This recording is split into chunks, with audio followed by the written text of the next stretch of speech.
WZYE-TV editorial analysis: PNM versus PNM. The CPEP scandal raises a bigger question about the 2015 to 2025 PNM era.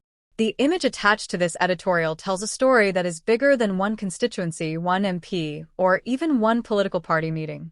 It depicts PNM versus PNM, and that may be the most revealing part of the entire controversy. When politicians from within the same political movement begin publicly complaining about the way their own organization is being run, citizens have every right to ask, what went wrong? And when the issue involves a state-funded program such as CPEP, where billions of taxpayer dollars have flowed over the years, the question becomes even more serious. CPEP. The numbers demand answers. This is not simply political rhetoric. In 2025, reporting revealed that approximately $4.1 billion in CPEP spending had gone unaudited for more than a decade. Parliament's Public Accounts Committee recommended a forensic audit and investigation by the Auditor General's Department. Trinidad Guardian. Even more troubling, Parliament's own records show that CPEP's last audited financial statements submitted to Parliament at the time were for 2014, meaning the program entered the PNM's 2015 to 2025 period with an enormous accountability gap. TT Parliament.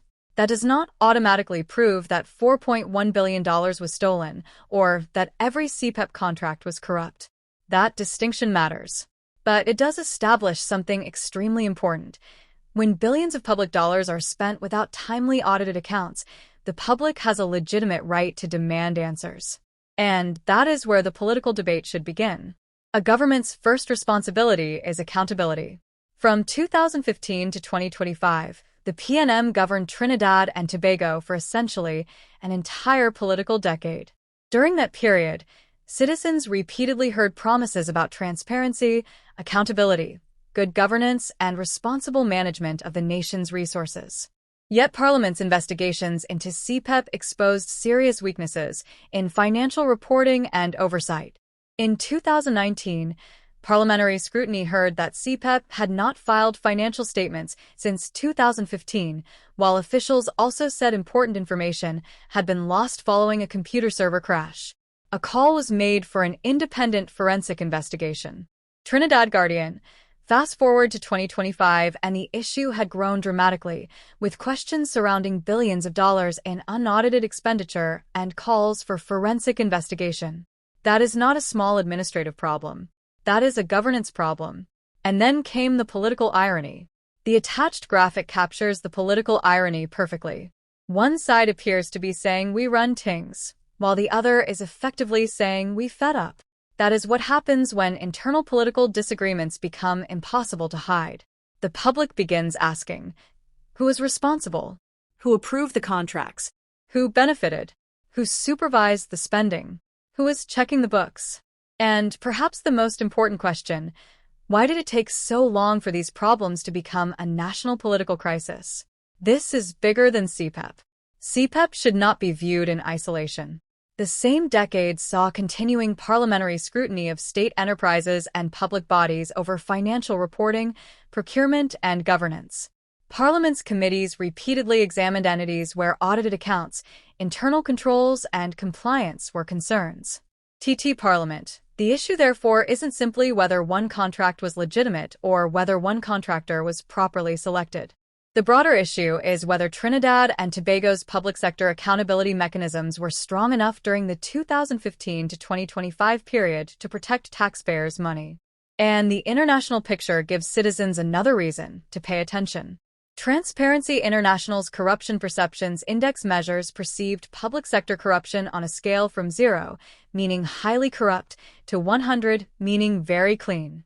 Trinidad and Tobago scored 41 in the 2024 index. Transparency.org. That score is not a finding that the PNM government itself was corrupt. The CPI does not assign responsibility to a particular political party or administration. But it does demonstrate that corruption and public sector integrity remain significant national concerns. The PNM cannot simply say, nothing to see here. The political temptation will be to turn this into another UNC versus PNM argument. That would miss the point. The taxpayer does not care which color shirt the contractor wears. The taxpayer wants to know, was the money spent properly? Were contracts awarded fairly? Were procurement rules followed? Were conflicts of interest properly disclosed? Were politically connected individuals given preferential treatment? Where are the audited accounts? And if wrongdoing occurred, who is going to be held accountable? Those are not UNC questions. Those are Trinidad and Tobago questions. A decade in office means a decade of responsibility. The PNM governed from 2015 until the 2025 general election. That means it cannot reasonably ask the public to judge its record only by its intentions. Governments must ultimately be judged by results, institutions, and accountability. If a government spends billions of dollars through public programs while proper auditing and oversight fall behind, that government has an obligation to explain what happened, not with political slogans, not with finger-pointing, not with accusations against the opposition, but with documents. And that is why this CPEP controversy matters. The attached image may be presented as political satire, but underneath the humor is a serious question. If PNM members are publicly fighting among themselves over the management of a program involving billions of taxpayer dollars, then Trinidad and Tobago deserves to know exactly what happened. The answer should come from audits, procurement records, parliamentary investigations, and, where appropriate, criminal investigations, not political propaganda. And if a forensic audit ultimately establishes that money was misappropriated, contracts were improperly awarded, or public officials abused their positions, then those responsible should face the consequences regardless of their political affiliation. Because corruption does not become acceptable because the person involved wears red. WZYE-TV's bottom line. The real scandal is not simply PNM versus PNM. The real scandal would be if billions of dollars of taxpayers' money could move through government programs without adequate transparency and nobody was ultimately responsible. The CPEP controversy therefore deserves a full, independent, and transparent examination.